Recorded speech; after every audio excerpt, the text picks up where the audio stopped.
Hello, it's Morgan Patelka back to talk about classical Japan, and in particular, the Heian period.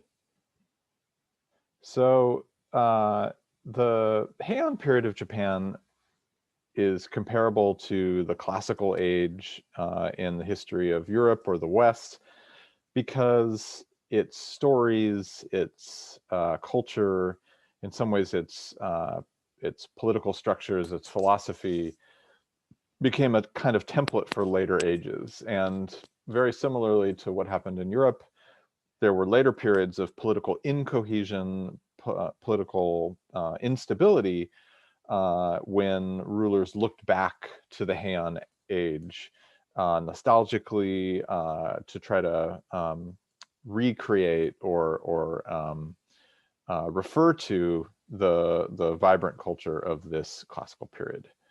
Um, so when the rulers of Japan, the imperial family and the court that they had assembled, the government that ruled this new polity, decided to leave Nara, very briefly attempted to set up shop in Nagaoka, and then ultimately relocated to Kyoto. They settled on a model for the capital like what you see on the screen, a grid-based plan that was seemingly heavily influenced by the capital of Tang Dynasty, China, the city of Chang'an, and was believed to be efficacious, effective in creating a political structure that would keep the sovereign ruler in power and protect the imperial line from ill influence, bad luck, inauspicious circumstances. And Kyoto was selected because of its geography. So there were principles brought from the Chinese philosophy of geomancy that were employed to locate this site. It had the Higashiyama or Eastern Hills to the east. It had deep mountains to the north, and it had agricultural plains spreading out to the south and southwest. It had rivers to the east and west, and a channel down to the inland sea via those waterways. So an incredibly fertile and auspicious location that would serve, it turned out, as an excellent capital for many hundreds of years. So the Heian court was successfully set up and ruled Japan, as I said, for many, many centuries. But a number of political transformations occurred in the court that are really worth calling out. So first of all, the court was dominated by the imperial family, and the Japanese imperial family doesn't have a family name. They're just known as the imperial family. But a number of other aristocratic families became extremely influential during the Heian period because of their manipulation of these different systems that I'll talk about in a moment, through especially through family and marriage politics. So one prominent example, the Fujiwara family became extremely powerful during the Heian period, largely by marrying daughters into the imperial line so that the Fujiwara family was intertwined with the imperial family, and they would, at some moments in the history of the Heian period, have the empress was from the Fujiwara family, the heir to the imperial throne was the child of the Fujiwara empress, and then sometimes you would have a retired emperor who was married to a woman from the Fujiwara family. So through the position of regent, someone who's appointed to be the main kind of political operator for a young emperor or an emperor who is not interested in or good at politics, the Fujiwara family was able to have great influence. And then through this system of retired sovereigns, you would sometimes have competing competing sovereigns, essentially competing emperors. You would have an emperor on the throne who might have been young and relatively powerless, a regent, and then you also might have had a retired emperor who had a court that was separate from the main imperial court in Kyoto that acted as a kind of second shadow government. So part of what emerges in the Heian period is a system of politics where the person who is nominally on the throne, nominally in charge, often doesn't hold real political power. Instead, you have layers, you have curtains and puppet masters behind the curtains controlling different political factions, engaging in different types of political statecraft from behind the scenes. Sorry, going back, Kemmon is a term I'll refer to in a later lecture. This is the idea that you have these big separate blocks of power that emerge in the Heian period. So you'll have a Buddhist temple block and a retired sovereign block, and then the imperial court sort of block, and that they're competing for land, for resources, for influence in a way that has pretty serious ramifications later in Japanese history. Now, in the Heian period, there was an idea that came from Buddhism that also proved to be tremendously influential in cultural terms, and that's the idea of what's known as mappo. So mappo literally translates to the latter day of the law. This is sometimes more fluently translated as the degenerate age. And it refers to an idea that comes from some Buddhist scripture that the cosmos goes through these enormous kind of cycles where you have periods where reality is bathed in the light of the Buddhist law and of the benevolence of the cosmic Buddha, and other periods where, almost as though shaded by a planetary body, the real world, as it were, is less blessed by the cosmic Buddha and by the Dharma, the rule of the Buddha, and so one of the key principles of Buddhism, the idea that you can work towards enlightenment and escape from samsara, or the cycle of birth, death, and rebirth, that's harder to do during a period of mappo, a degenerate age, and easier to do during a period when the benevolence of the Buddha shines upon the earth. So in the Heian period, the aristocracy that was deeply invested in Buddhist culture believed that that reality was in the degenerate state, the degenerate age. They believed that they were surrounded by mappo, and so there's a kind of dour, almost dystopian attitude that you see in a lot of the writings of this period, in which sorrow and loss and a belief that things are getting worse rather than getting better was very common and almost celebrated. It almost was a sign of your sophistication to sort of wallow in the misery of mappo. You see this in a lot of literature from the Heian period. And literature is one of the things that the Heian period is best known for. As part of the cultural package that was imported from Korea and China earlier in Japanese history, as I discussed in the previous lecture, the Japanese received Chinese writing, or what in Japan are called kanji. So Chinese characters are ideographs that have a single pronunciation and a single meaning in their original Chinese context.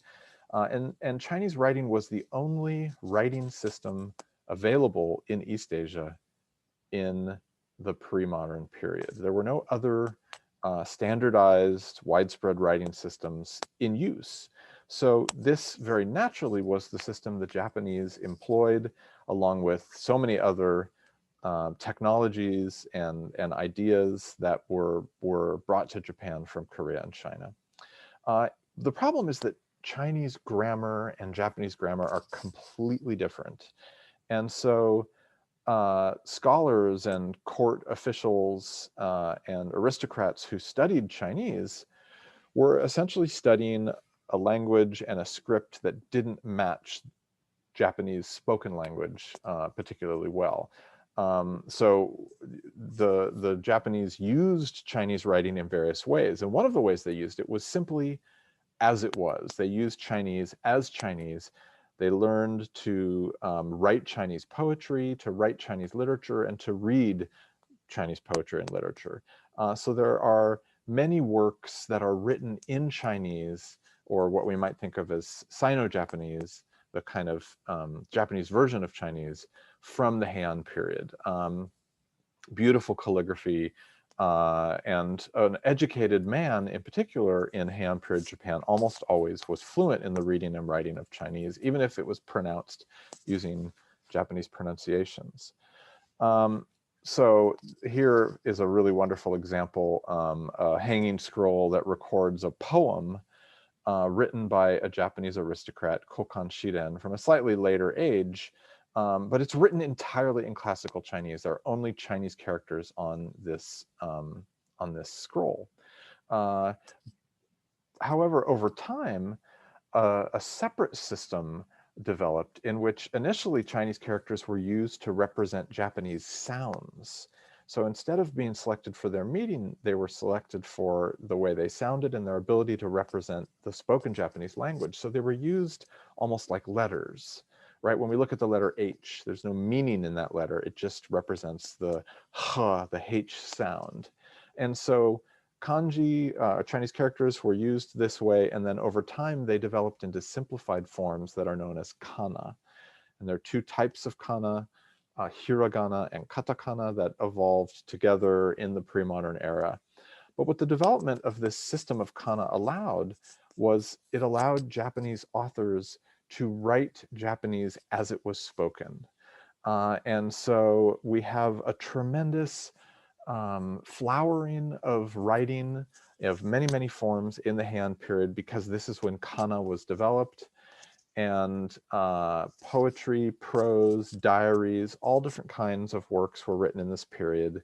Some of the most powerful writings in all of Japanese history. And on the screen, you see a beautiful example of calligraphy written entirely in kana. I guess there may be a few Chinese characters interspersed in there, but this is, I think, mostly kana. And in fact, even the things that look like kanji are probably what are called hentai kana, the unusual forms of kana. And the opening up of the writing system, the gradual kind of liberalization of writing, if you will, opened literary production to aristocratic women. So well-educated women from powerful families like the Fujiwara. Some of them learned Chinese, but they especially were well-educated in the new emerging genres of literature that were written using Japanese kana. And so we have a bunch of authors who emerge in this period who are writing in Japanese kana and recording their emotions and their experiences and their thoughts in vibrant ways. And probably the most famous example is the Tale of Genji, written by a court lady named Murasaki Shikibu. This is one of the first great novels in the history of the world. It's a long psychological drama about a prince, an illegitimate son of the emperor named Genji. It's a work of fiction, but it's based on the author's observations of court life and commentary on how people behaved in good and bad ways in the period in which she lived. And she wrote it in chapters and circulated these chapters to her peers, to court ladies, and ultimately to men of the court who fell in love with the characters and would comment on and engage with the writing in all kinds of ways. So it is a really remarkable work of literature. We see various scenes from the Tale of Genji in these painted folding screens that I've put here in the slides. Every chapter in the Tale of Genji is now famous as a work of art and can be found represented in various forms, ranging from poetry to painting. This is the dominant classical story of pre-modern Japan. It has an importance that is at the level of, you know, the Greek myths or even the Bible in terms of the influence it had on cultural production for centuries all the way up to the present day. Another really famous and influential work from the Heian period is called the Pillow Book. This is written by a lady of the court named Sei Shonagon. It's a diary, right? Pillow book means a book that you put under your pillow. And she, the author, is quirky and subjective and filled with personality. So one of the things she likes to do is write lists, like the one you see on the screen, where she just will list off things that she finds depressing.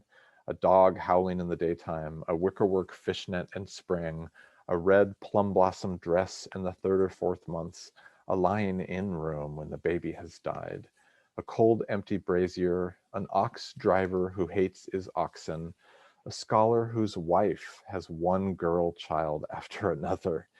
You can see so many things about the culture from just this short list. You can see the emphasis on seasonality, on colors, on family, on the sensory experience of the weather, on the observation of labor and of workers who do the kind of work that an aristocrat like Sei Shonagon never had to do. The patriarchal Confucian system in which a male child would be valued more than a girl to continue on the family business. These are really rich sources of social and cultural commentary from the period.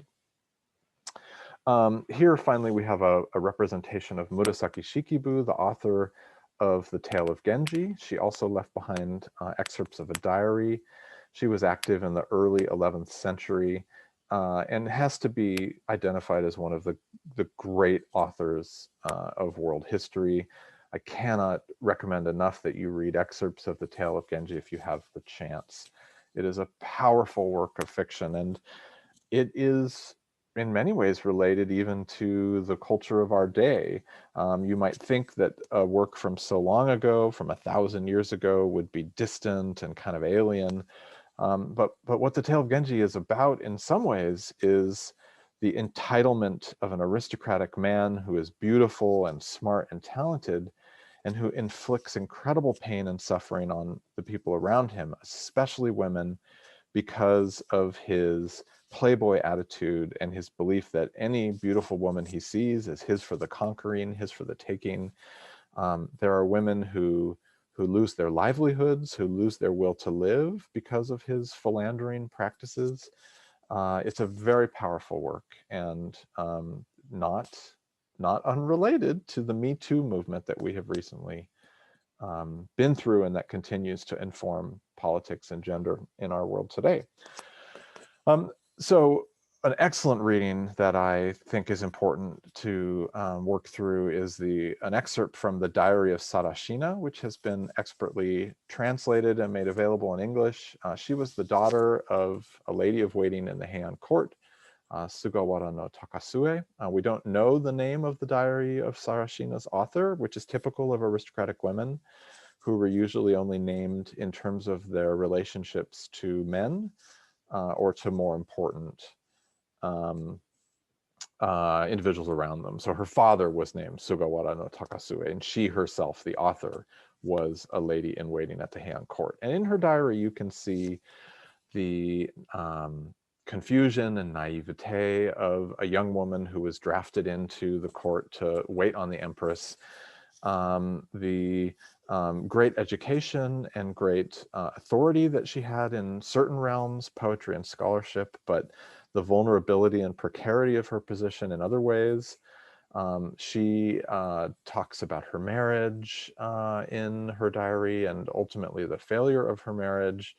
She talks about her love for her children and her ultimately her faith and her commitment to Buddhism, and the way that Buddhism is a kind of refuge for her, and I think for many women in the Heian elite who didn't have opportunities to serve in government, and instead were often confined in luxurious but constricted conditions.